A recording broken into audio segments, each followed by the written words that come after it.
Ce matin, l'Europe du foot a explosé. Milan renverse tout, la Juventus coule, Salah proche de la sortie définitive, Xabi Alonso en danger total, Barcelone retrouve la Champions League et le Real Madrid tremble avant City. Si tu veux comprendre ce qui se passe réellement dans les plus grands clubs d'Europe, reste avec moi car c'est du très lourd aujourd'hui. Salut les amoureux du ballon rond, j'espère que vous avez la forme aujourd'hui. Si ce n'est pas le cas, pas d'inquiétude, ce soir, c'est encore de la Ligue des Champions et on va se régaler.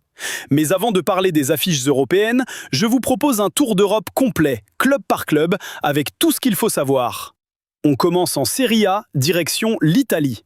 L'AC Milan tient tête à Naples et reprend son fauteuil de leader, et on peut dire que les hommes de Massimiliano Allegri l'ont mérité. Vu comment ils sont allés chercher les 3 points, menés 2-0 par le Torino, le Milan a réalisé une formidable remontada grâce à un doublé de Christian Pulisic. L'Américain est mis à l'honneur en une de la Gazzetta dello Sport ce mardi matin. Rentré en cours de jeu, l'ailier a renversé la partie. Avant ça, c'est Adrien Rabiot qui avait remis l'AC Milan dans le droit chemin avec une énorme frappe en dehors de la surface. Les rossoneri tiennent tête à Naples, comme l'écrit le journal au papier rose. Max peut remercier Pulisic, relaie de son côté le Corriere dello Sport. Tuttosport met également en avant l'entrée décisive de l'Américain, mais s'attarde plus sur le cas de la Juventus. 7e du championnat, la vieille dame peine à retrouver son lustre d'antan et elle n'est pas aidée par sa direction qui multiplie les mauvais choix depuis plusieurs saisons. 300 millions d'euros, c'est le montant déboursé lors des 3 dernières saisons. 21 arrivées, mais aucun joueur de premier plan qui n'a aidé à franchir un cap. Ça a été 3 saisons de mauvais achats et de dépenses désastreuses, enrage le quotidien transalpin. Les entraîneurs ont aussi été nombreux et Luciano Spalletti commence à essuyer les premières critiques. Enfin, pour être complet, la Gazzetta dello Sport relaye le choc des étoiles de ce soir entre l'Inter Milan et Liverpool. Un très joli choc en perspective avec de jolis duels, à l'image de celui entre Lautaro Martinez et Virgil van Dijk. Justement, on file en Angleterre les amis. Vous vous en doutiez certainement, on ne parle pas vraiment de la rencontre, mais plus de Mohamed Salah écarté pour le déplacement en Italie, comme expliqué dans le JT d'hier. Une mise à l'écart temporaire qui pourrait devenir définitive, comme le placarde le Daily Express. Il se peut que ce soit la fin pour l'Égyptien, qui s'est ingéré face à l'institution qui lui a permis de devenir une légende. Et ça ne passe pas, mais alors pas du tout, chez les Reds et chez l'entraîneur qui a été très choqué par la sortie de l'Égyptien. L'affaire continue en tout cas à faire la une partout en Europe. À terre, lâche le Daily Star en reprenant les mots du coach néerlandais qui a avoué ne pas savoir si Salah avait disputé son dernier match avec Liverpool. Mundo Deportivo relaie l'écart de l'Égyptien contre l'Inter, alors que la Gazzetta dello Sport parle de la possible fin d'aventure de Salah chez les Reds. Pour la légende Jamie Carragher, Salah est impardonnable.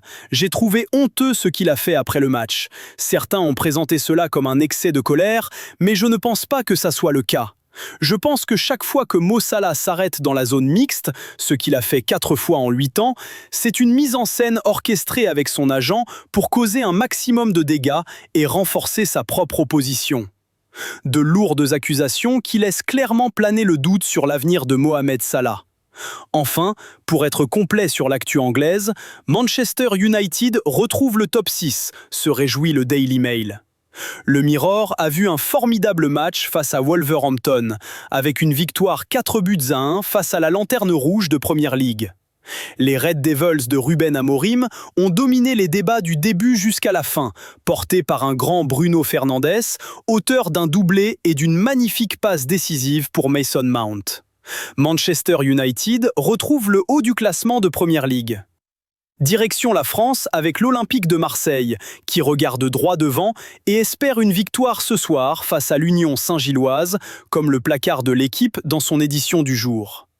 Grâce à son trio d'attaque Harit, Aubameyang, Greenwood, l'OM peut espérer s'imposer ce soir en Belgique, un succès qui les rapprocherait d'une qualification avant les 2 dernières journées. Gagner pour entrevoir la lumière, écrit avec espoir la Provence.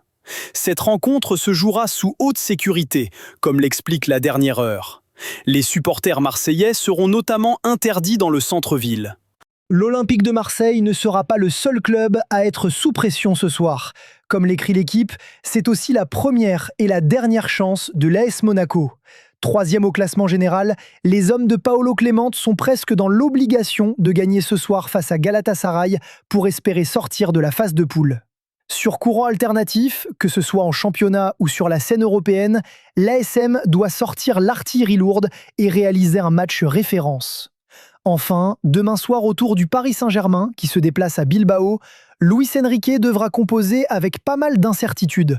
Entre Lucas Chevalier et sa cheville, Dembélé malade et Nuno Mendes qui est espéré mais toujours incertain.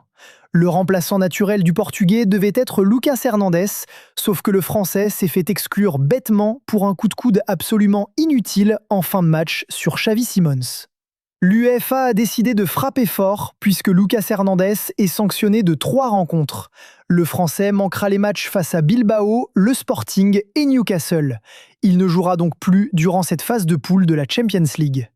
Le PSG peut toutefois faire appel de la décision, sachant que la sanction de Luis Diaz après son tacle assassin sur Hakimi a été réduite à 2 matchs contre 3 initialement. On continue ce tour d'Europe avec la Champions League qui fait son grand retour à domicile, se réjouit Mundo Deportivo.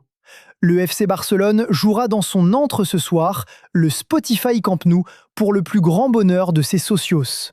La jauge est réduite à 50% puisque les travaux de la tribune supérieure ne sont pas encore achevés, mais ça fait quand même près de 45 000 spectateurs et c'est un avantage qui est non négligeable comme le relais Sport. La plus prestigieuse des compétitions européennes fait son retour au Camp Nou avec un Barça en pleine forme face à un adversaire abordable, l'Eintracht Francfort, peut-on lire. Objectif, les 3 points et rien d'autre. Le Barça vise toujours le top 8 et n'a plus de joker. Hansi Flick pourra compter sur le retour de Marc-André ter Stegen qui a reçu le feu vert médical, comme l'indique Mundo Deportivo. L'entraîneur du club a toutefois tenu à rappeler que Iñaki Peña restait le gardien numéro 1. Le retour de ter Stegen est plus une bonne nouvelle pour le Barça qui espère s'en séparer cet hiver. Reste à savoir si on reverra l'Allemand une dernière fois sous le maillot catalan. On termine ce tour de la presse sportive du côté de Madrid où la tension est plus que palpable. Si Xabi Alonso n'a pas été sous la pression d'un très grand club depuis le début de sa carrière d'entraîneur, il est en train de la prendre à ses dépens. Le Real Madrid est en crise et Xabi Alonso est plus que jamais sur la sellette. Ultimatum, placarde froidement le journal Sport ce mardi matin. Le président Florentino Pérez a présidé une réunion de crise après la défaite contre le Celta de Vigo ce week-end et une défaite face à Manchester City pourrait faire exploser le projet Xabi Alonso au Real. Le journal AS parle d'une situation limite. Pour Marca, c'est une finale pour Xabi. En interne, le club madrilène commence déjà à réfléchir aux options pour remplacer l'Espagnol. Les noms de Klopp, Zidane et Arbeloa apparaissent comme des pistes possibles. La piste menant à Zizou a toutefois été démentie par le journal AS. Le média espagnol a contacté la Casablanca et assure qu'au sein du club, personne n'a envisagé un 3e passage de Zizou sur le banc merengue qui est premier à l'équipe de France.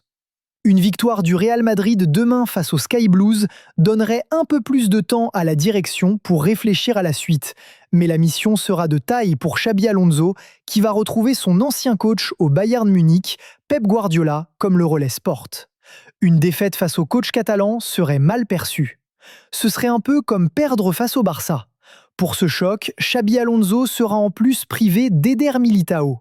Le journal AS parle de drame pour évoquer la perte du Brésilien qui sera absent entre 3 et 4 mois.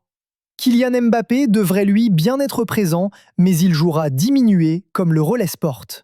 La star madrilène s'est fracturé l'annulaire gauche face au Celta de Vigo. Il ne sera pas à 100%, mais Xabi Alonso comptera quand même sur le Français pour sauver sa tête. Enfin, on termine avec une grosse information concernant le dossier Endrick. Alors que le prêt du Brésilien à l'Olympique Lyonnais cet hiver semblait bouclé, une révélation majeure pourrait tout chambouler. Selon El Chiringuito, le Real Madrid a demandé à Endrick de mettre en pause toutes les démarches liées à sa venue à Lyon. Le Real Madrid a demandé à Endrick d'attendre avant de réserver sa maison à Lyon, a lâché le journaliste Marcos Benito. Ce dernier précise que l'entourage du joueur avait programmé un voyage cette semaine pour préparer son arrivée, mais il a été annulé. Un revirement de situation inattendu alors que la presse brésilienne avançait une date précise concernant l'arrivée d'Endrick à l'OL. Il devait poser ses valises dans le Rhône entre Noël et le Nouvel An, signature officielle le 1er janvier et première apparition dès le 3e janvier contre l'AS Monaco. Reste à savoir si c'est un simple contretemps ou une grosse claque pour les supporters de l'OL. Voilà les amis, c'est tout pour ce matin. L'actualité a été très intense et on aura encore beaucoup de choses à analyser ce soir avec les matchs européens. N'oubliez pas de vous abonner, de liker la vidéo et de me dire en commentaire quel club vous surprend ou vous choque le plus aujourd'hui. Merci pour votre fidélité et je vous souhaite à tous une excellente journée.